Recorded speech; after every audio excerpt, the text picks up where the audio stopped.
Pilots used to work exclusively for the commercial and military sector. Not anymore. Today, many amateurs get their pilot's license and take to the skies in light aircraft, not for a day's pay, but for the sheer pleasure of flying.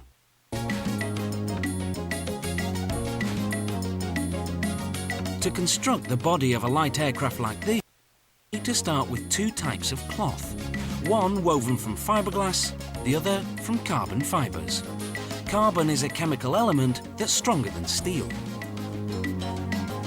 Both materials go through a laminating machine that coats them with an epoxy resin.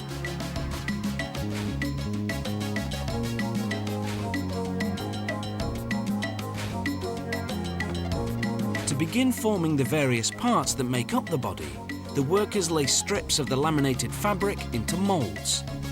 Blueprints dictate the precise positioning of the strips, which is critical for strength and durability. Carbon fibre cloth is laid in where extra strength is needed, without additional weight.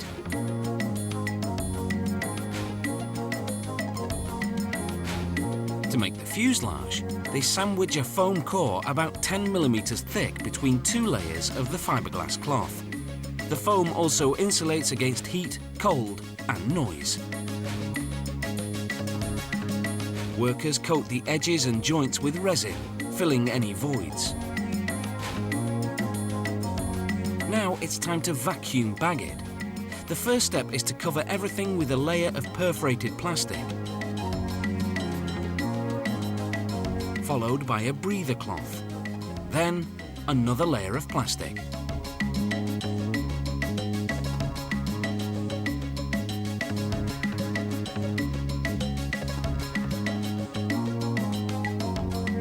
A vacuum pump is attached to suck out all the air. The excess resin exits through the tiny holes in the plastic and soaks into the breather cloth. Now that the mould is airtight, it can begin to cure in an oven at 40 degrees for 8 hours. Once the moulds come out of the oven, workers can install the internal structure. Then, using the same epoxy resin they used earlier to laminate the fiberglass and carbon fibre fabrics, they bond the tail's upper and lower shells together. They do the same with the wings. After an overnight cure, the moulds are turned out. Next stop is the trim shop. Workers remove excess fiberglass and cut out the windows.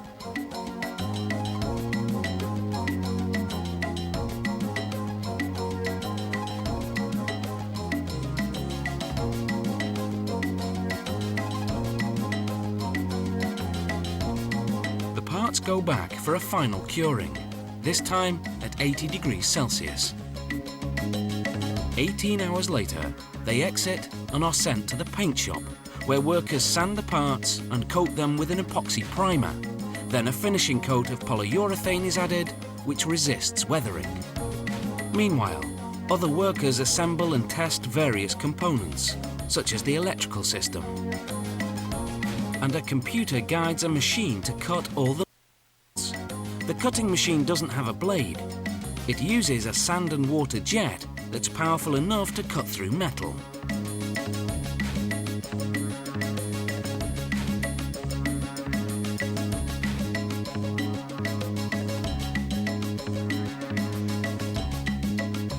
An aircraft welder prepares the engine mount, the base that will hold the engine in place.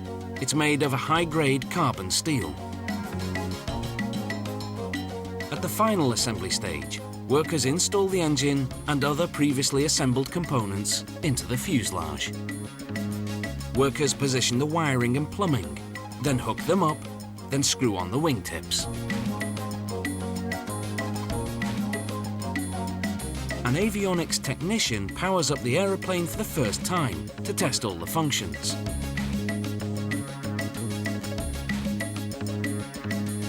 The final inspection takes place where it really counts.